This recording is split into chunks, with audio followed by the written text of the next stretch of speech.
everybody, how are you all doing? I hope you're doing well. My name's Matthew and I post videos every Monday and Friday. So if you love the tingles,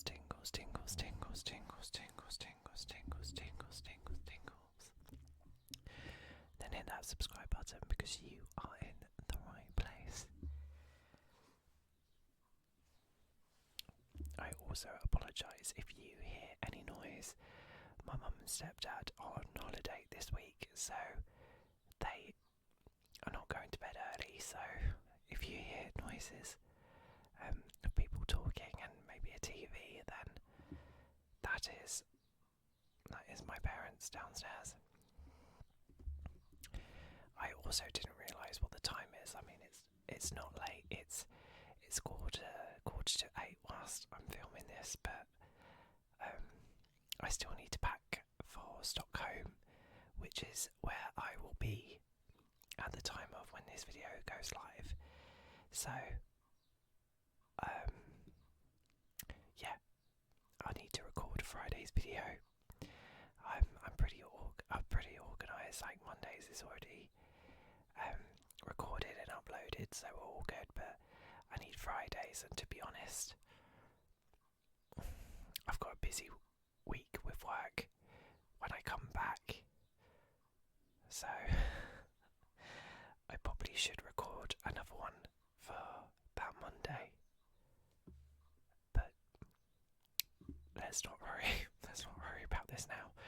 Let's worry about today's video, and we are going to be looking at the case of John Wayne Gacy. Now again, this is another suggestion by the lovely Thank you so much for your suggestions. I love it when you guys suggest cases that you're interested in or know about and want to hear me do. So thank you. But now, who was John Wayne Gacy? John Wayne Gacy was a serial killer and rapist who murdered at least 33 teenage boys and young men in Cook County, Illinois, burying most under his house. Sometimes known as a killer clown for his habit of dressing in a clown costume and makeup. Okay, super weird already. Just okay. Gacy had an abusive childhood and struggled with his homosexuality. Gacy committed all the murders in his Norwood Park home, luring his victims with the promise of construction work or some other ruse, then sexually assaulting and torturing them before killing them, usually by strangulation. Gacy was arrested in 1979 and the following year he was convicted of 33 murders. Gacy was executed in 1994.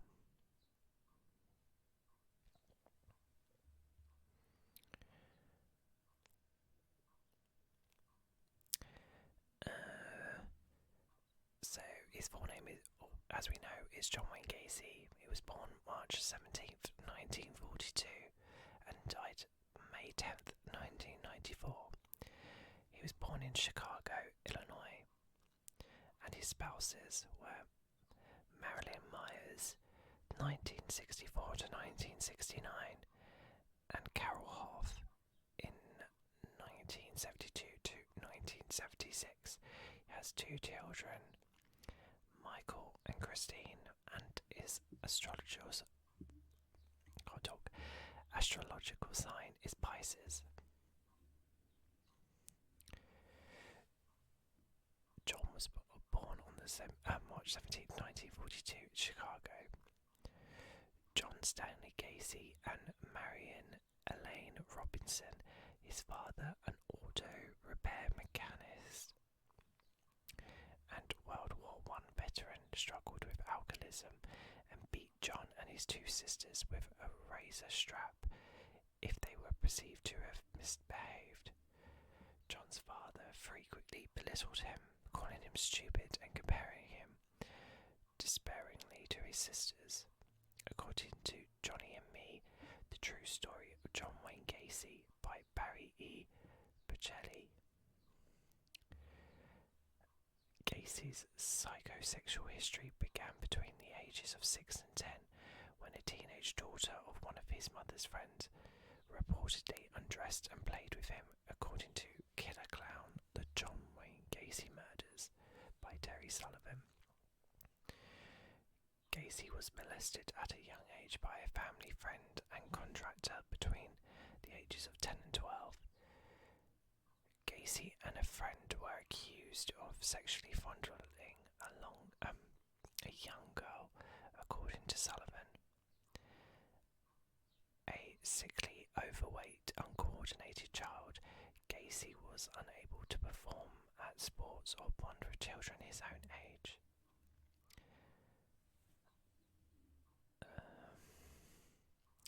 He suffered alienation at school, unable to play with other children due to a congenital heart condition that was looked upon his father as another failing.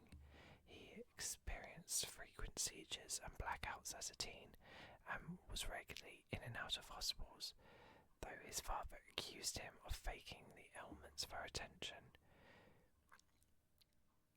Gacy later realised he was attracted to men and experienced great turmoil over his sexuality.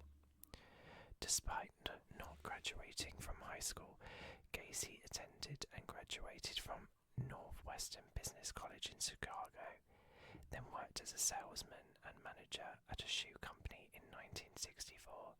He met and became engaged to Marilyn Myers, whose father owned 3 KFC restaurants in Waterloo, Iowa. Gacy relocated there to manage the restaurants, and he and Myers had 2 children together.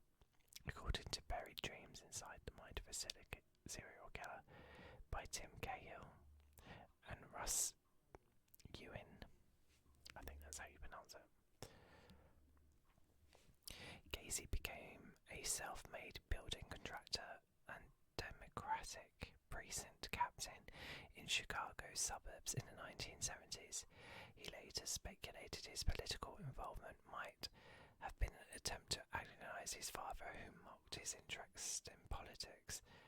And maybe it was a way to get acceptance, Gary said, according to Buried Dreams. I was always looking for acceptance because my dad made me feel that I was never good enough.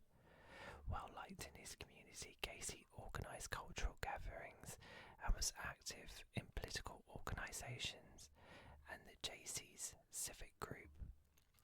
Gacy later called this the happiest period of his life, and he earned much coveted praise from his father, who said he had been wrong about Gacy back then. Back then I was thinking of running for alderman, Gary said, according to Buried Dreams. After that I wanted to go for mayor, and if that worked I was going to run for state senate. I didn't see any limits.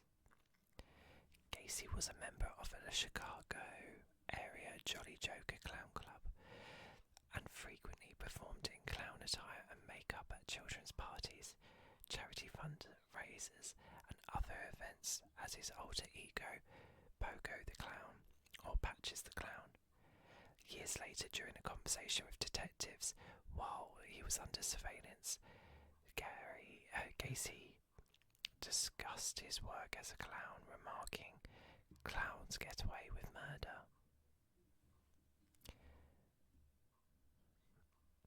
In 1968, Gacy was accused of sexually assaulting a teenage boy and attempting to assault another. He vehemently denied these accusations, and some community members believed him over the victim. He persuaded one of his employees to assault the victim in an unsuccessful attempt to stop him from testifying. According to Killer Clown, Gacy was convicted and received a 10-year prison sentence, after which his wife divorced him and received full custody of their children. A model prisoner, Gacy was released on parole in the summer of 1970 after serving 18 months of his sentence. However, Gacy was arrested again the following year after another teen claimed to have lured him into his car and drove him to his house, where Gacy tried to force him into sex. The charges were dropped when the boy didn't appear during the trial, with financial assistance from his mother. Gacy bought a house on 8213 West Somerdale Avenue in Norwood Park, Illinois, where all of his future murders would take place according to varied dreams. In 1971, Gacy started a construction business called PTM Contractors, which grew rapidly and became financially successful. Also that year, Gacy also became engaged to Carol Hoff, who he had briefly dated in high school. The two were married in 1972. Most of his employees at PTM Contractors were high school students and young men, who he would proposition for sex, sometimes under the threat of violence. Nevertheless, Gacy kept up a public front as a community man, hosting summer parties that were popular and well attended. Gacy committed his first known murder in January 1972 after luring the 16-year-old Timothy McCoy to his house for sex. The next morning, Gacy saw McCoy standing in the bedroom doorway with a knife and rushed to attack him, wrestling the knife away and stabbing McCoy to death. Afterward, Gacy belatedly realised McCoy hadn't been attacking or threatening Gacy, but rather was holding a knife because he'd just made breakfast. Nevertheless, Gacy discovered he received sexual gratification from killing McCoy, and later said, "That's when I realised that death was the ultimate thrill." Another of Gacy's victims was John Buckovich, an 18-year-old PTM employee whom Gacy lured into his house with a promise to discuss overdue pay. Once there, Gacy gave him alcohol, tricked him into putting handcuffs on, and then strangled him. The use of handcuffs became a frequent method for Gacy, who would sometimes tell his victims he was showing them a magic trick. Buckovich's parents were suspicious of Gacy and called the police more than 100 times, urging them to investigate him further. According to Linedecker, by the middle of the 1970s, 2 more men were accused Gacy of rape, and when he was questioned by police about the disappearances of others, Gacy referred to this period of his life as his cruising years, when he committed most of his murders. Most of the victims were buried on the property, with several places in a common grave underneath his crawl space. One of his victims, a 17-year-old PTM employee named Gregory Godzik, told his family that Gacy had earlier ordered him to dig trenches in the crawl spaces at his home. Gacy later told police he arranged this work to create space for graves. According to John Wayne Gacy defending a monster, after Godzik went missing, his family contacted Gacy, who told them that Godzik had confided in Gacy that he had planned to run away from home. Gacy killed several more victims during this time period. One he left alive was Robert Donnelly, a 19-year-old college student he abducted from a Chicago bus stop. After bringing him to his house, Gacy raped and tortured Donnelly, dunking his head repeatedly in a bathtub until he passed out, and performing fake executions with a gun loaded with blanks. Donnelly was in so much pain he begged Gacy to kill him, but Gacy let him go and warned him not to tell anybody. Donnelly reported him to the police. However, when officers investigated, Gacy said it was a consensual sex slavery encounter, and the police believed him. According According to Buried Dreams, Gacy killed another victim 1 month later.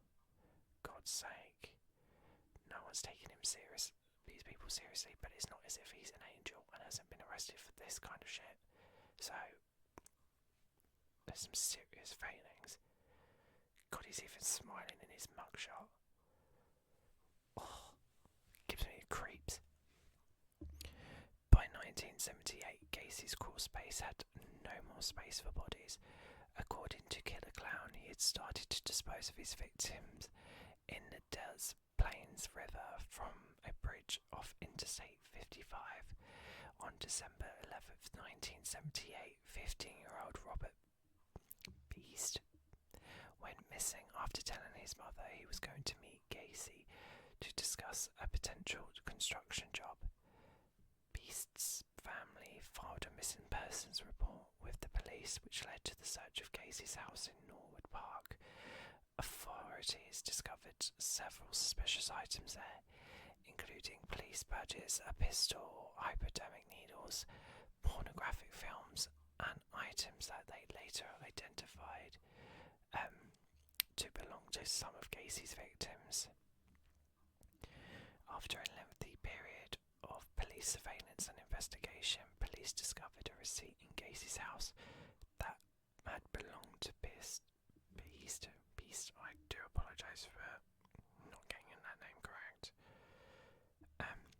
Contradicting Gary's claims that he had no contact with the boy that day. With the day he went missing. This resulted in further searches of Gacy's home, eventually leading to the discovery of small trenches filled with human remains in the crawl space beneath the house. Gacy eventually confessed to killing about 30 people. In 1979, months after Gacy's arrest, his house at 8213 West Summerdale Avenue in Norwood Park, Illinois, was dismantled in an effort to find more evidence. The following year, the house and all structures on the property were demolished, and a new house was eventually built on the property. I wonder if it's haunted. According to one worker involved in the demolition of Gacy's house, it's the devil's alive. If the devil's alive, he lived here. Gacy's trial began on February 6, 1980, with Gacy having confessed to the crimes. The arguments were focused on whether he could be declared insane and thus remitted to a state mental facility.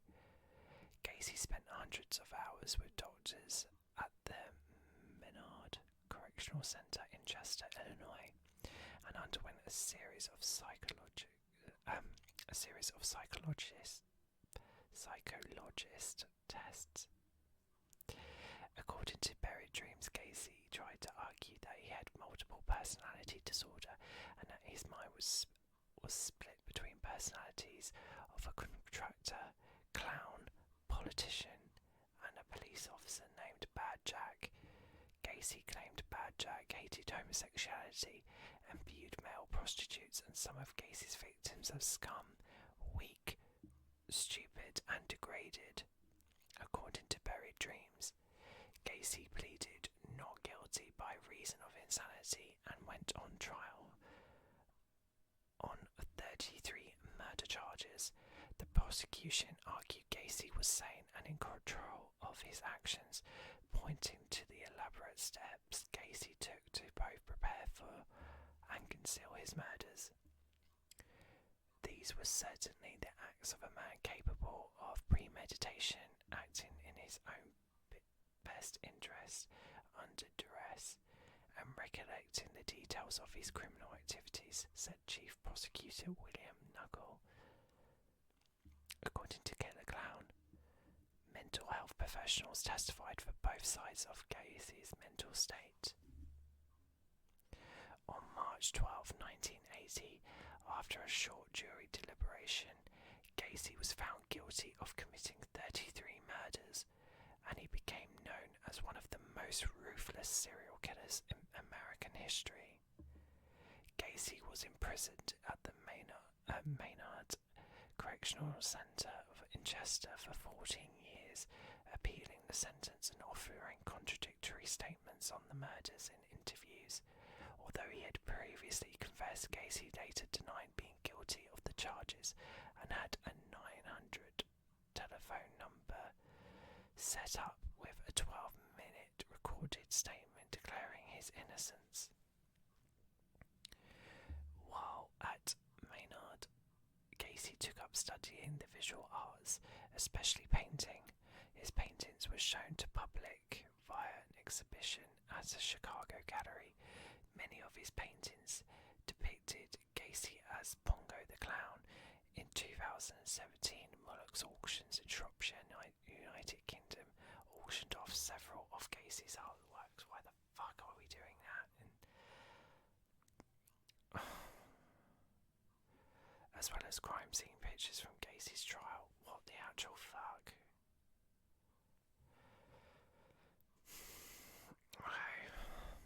After US Supreme Court refused to hear Gacy's final appeal in October 1993, an execution date was set for May 10th, 1994 at the Stateville Correctional Center in Crest Hill, Illinois.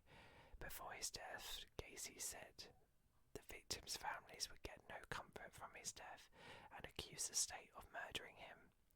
His last words were reportedly, "Kiss my ass." But the prosecutor who tried the case attended his execution said Gacy didn't speak in his final moments, I should say. Gacy was executed by lethal injection.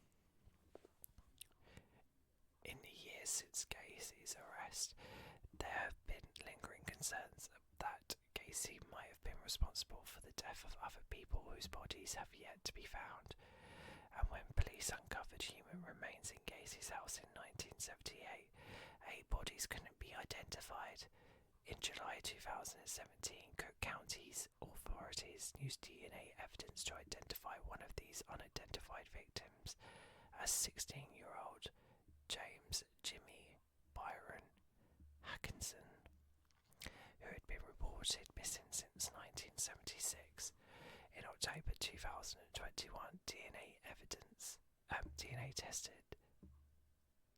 testing identified another of Gacy's victims as 21-year-old Francis Wayne Alexander, who also disappeared in 1976. In 1992, television movie titled To Catch a Killer explored the efforts to find out what happened to the missing teenage boys who were later discovered to be one of Gacy's victims.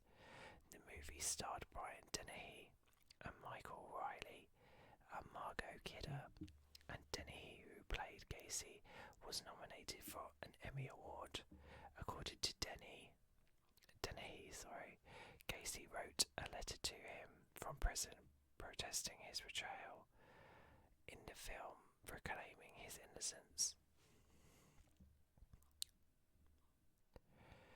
Netflix released Conversations with a Killer, the John Wayne Gacy tapes, on April 20th, 2022, featuring interviews with people involved with the case and archival audio footage from Gacy's incarceration. It is the second entry in Netflix's Conversations with a Killer documentary series, the first of which focused on the serial killer Ted Bundy.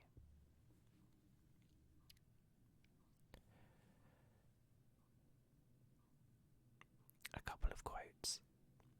A clown could get away with murder. A clown could get away with murder. I should never have been convicted of anything more serious than running a cemetery without a license. This guy is crazy. My God. I've heard the name of John Wayne Gacy before. didn't actually know the story or the case behind that. So thank you for that suggestion. It is horrific in so many different ways. I'm so disappointed that it took so long for the police to take people seriously to investigate him after he'd killed way too many people. He should never have been let out of prison, should never have been trusted. And actually something that I've realised now, thinking about, like, after reading his case, I don't actually know what happened to his second wife. When did she leave? Did I read that? I can't remember. I don't remember mentioning what happened to her. I apologise if I had read it, and I just can't remember. But this was a very, very interesting case, and I hope you guys enjoyed it. If you have any other suggestions at all for cases you'd like to hear, then don't hesitate to leave them in the comments below, because I like doing your suggestions, and I hope you guys are enjoying them. Anyway, I hope you are fast asleep and super relaxed, if not.